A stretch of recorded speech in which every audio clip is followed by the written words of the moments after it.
మీ అందమైన ప్రయాణం ప్రారంభించండి. 39 మీరు తల్లిదండ్రి అవ్వాలనే కలలను సాకారం చేయడానికి సహాయపడుతుంది.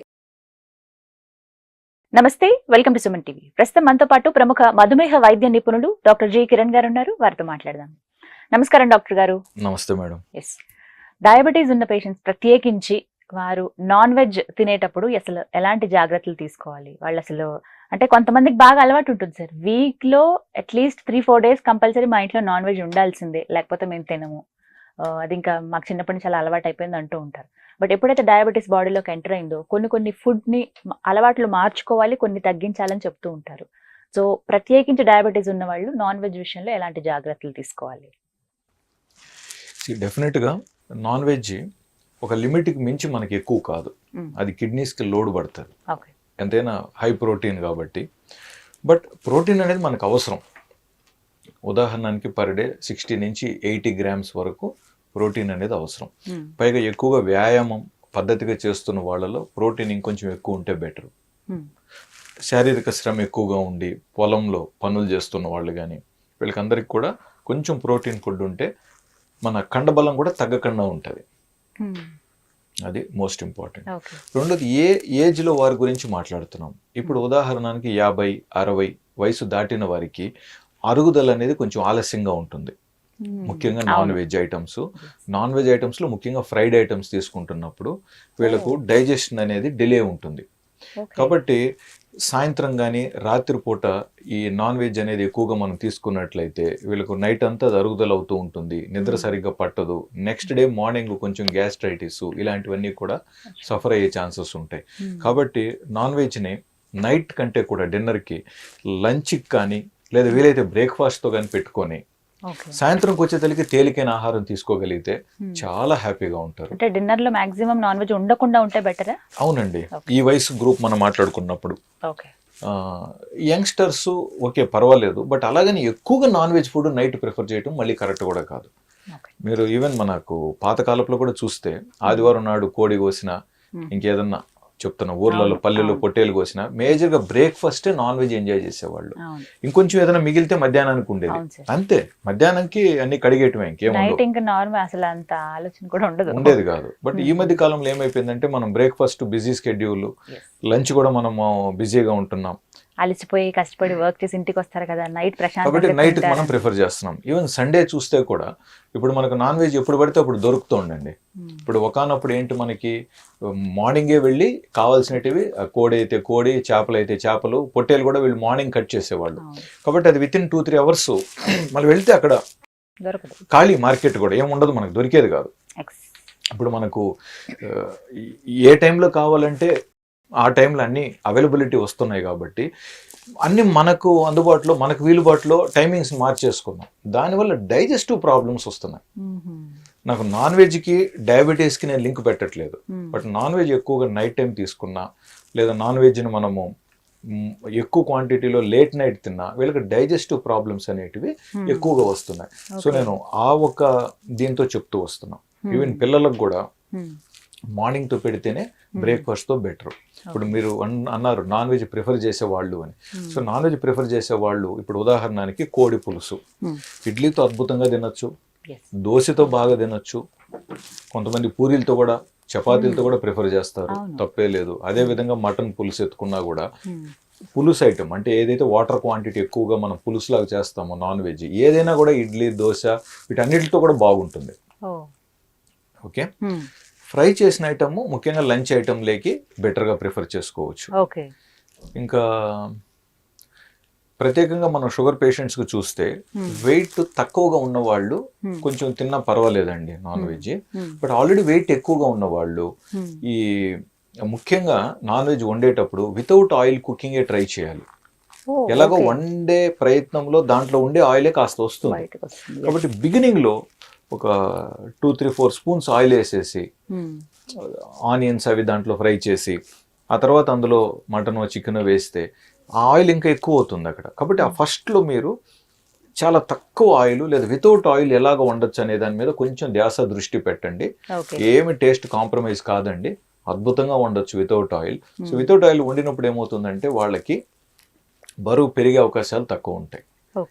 అంతేకాకుండా ఆల్రెడీ ఫ్యాటీ లివర్ డయాగ్నోజ్ అయిన వాళ్ళు కానీ పెద్దవాళ్ళు కానీ ఓ లేదా ఆల్కహాల్ కొంచెం అలవాటు ఉన్న వాళ్ళు కానీ వీళ్ళు ఎవరైనా సరే ఫ్రైడ్ ఐటమ్స్ అవాయిడ్ చేసుకోవాలి. ఓకే. కానీ మేజర్ గా సైడ్ డిషెస్ గా ఇవి తీసుకుంటారు చాలా, చికెన్ ఫ్రై అని మటన్ ఫ్రై అని సో తీసుకుంటూ ఉంటారు. ఫ్రై మీరు ప్రిఫర్ చేయాలనుకున్నప్పుడు నాన్ వెజ్ని కొంచెం మ్యారినేట్ చేసి ప్రాపర్గా దాని ప్రాసెస్లో కాస్త ఊరబెట్టి వాట్ ఎవర్ కలిపేసి నానబెట్టో దాన్ని తందూరి టైప్లో చేసుకోవచ్చు కదా. ఓకే. లో ఫ్లేమ్లో తక్కువ మంటతో మనం పెట్టామనుకోండి పొయ్యి మీద బాగా అవుతాయి కదా. అండ్ ఇందులో ఇంకా మేజర్ క్వశ్చన్ ఏంటంటే సార్, ఎగ్ గురించి కూడా అడుగుతూ ఉంటారు. సో ఎగ్ అనేది నార్మలే కదా, ఫుల్ ప్రోటీన్ అంటారు కదా, అది కూడా దానికి కూడా కొన్ని అబ్జెక్షన్స్ చెప్తూ ఉన్నారు, నాన్ వెజ్ కిందకే వస్తుంది కాబట్టి. సో ఎగ్ని ఎలా తీసుకోవాలని కూడా అడుగుతారు. ఎగ్ మీరు కంఫర్టబుల్గా హ్యాపీగా తీసుకోండి, ఏ పూటైనా తీసుకోవచ్చు. బట్ 2 గుడ్లు అలవాటు ఉన్న వాళ్ళు బ్రేక్ఫాస్ట్కి కానీ లంచ్కి కానీ ప్రిఫర్ చేయండి. ఒకవేళ మీరు నైట్ తీసుకుంటున్నప్పుడు కార్బ్ బాగా తగ్గించి తింటున్నట్లయితే ఒక ఎగ్ అక్కడ మీరు పెట్టుకోవటంలో తప్పేం లేదు. బాయిల్డ్ ఎగ్ ప్రిఫర్ చేస్తారు చాలా మంది, ఈజీ కూడా అనమాట. సో ఎగ్ అనేది ప్రాబ్లం లేదు, డైలీ 1 ఎగ్ ఆర్ 2 ఎగ్స్ తీసుకోవచ్చు. But non veg with again eggs combination కూడా అంత కరెక్ట్ కాకపోవచ్చు అనమాట. ఎందుకంటే ఇది అరిగించాలి, దాన్ని అరిగించాలి. అయితే ఇందులో సార్ చికెన్ మటన్ తో పోల్చుకుంటే ఎగ్ చాలా లైట్ ఉంటుంది అని చెప్తూ ఉంటారు. అండ్ ఈ చికెన్ మటన్ విషయానికే వస్తే మటన్ అనేది కొంచెం అరగడానికి కొద్దిగా టైం ఎక్కువ పడుతుంది. చికెన్ లో కూడా కొంచెం బ్రెస్ట్ పీస్ అని లేకపోతే ఇట్లా లెగ్ పీస్ అని మనం ఏదైతే ఉంటామో అవి సెపరేట్ గా సెలెక్ట్ చేసుకుని తీసుకోవడం బెటర్. మటన్ లో ఎక్కువ ఫ్యాట్ ఉంటుంది ఇలా చెప్తూ ఉంటారు. అవునండి, జనరల్ గా కొంచెం కొలెస్ట్రాల్ ప్రాబ్లం ఉన్న వాళ్ళల్లో మనం రెడ్ మీట్ అవాయిడ్ చేయమంటాం.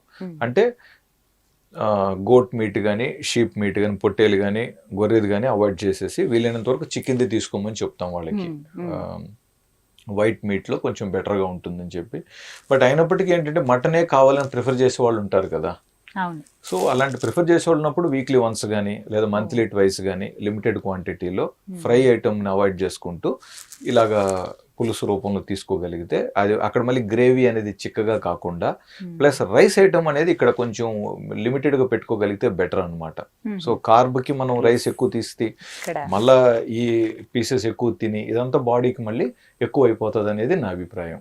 మన స్పెషల్ హైదరాబాద్ దమ్ బిర్యానీ ఇష్టం ఉండని వాళ్ళు ఎవరు ఉంటారు ఖచ్చితంగా. అంటే ఈ కాంబినేషన్ అనేది ఎప్పటికీ హాట్ ఫేవరెట్ అందరికి. ఇప్పుడు బిర్యానీ అంటే అమ్మా, ఇప్పుడు బిర్యానీ వీక్లీ వన్స్ వరకు బెటర్ అండి. అంతేనా? డెఫినెట్లీ వారంలో 1-2 సార్లు కంటే బిర్యానీ పడటం అంటే డెఫినెట్ గా అది బాడీని డ్యామేజ్ చేస్తుంది. బాడీని. అవును, నేను ఇంకా బయట బిర్యానీ చెప్పట్లే, ఇంట్లో బిర్యానీ గురించి మాట్లాడుతున్నాను. ఇంట్లో బిర్యానీ చెప్తున్నాను. ఇంకా బయట బిర్యానీ అయితే monthly twice maximum, monthly 1 or 2 కంటే బయట బిర్యానీ తీసుకోకూడదు. ఇంట్లోది అయితే వీక్లీ వన్స్.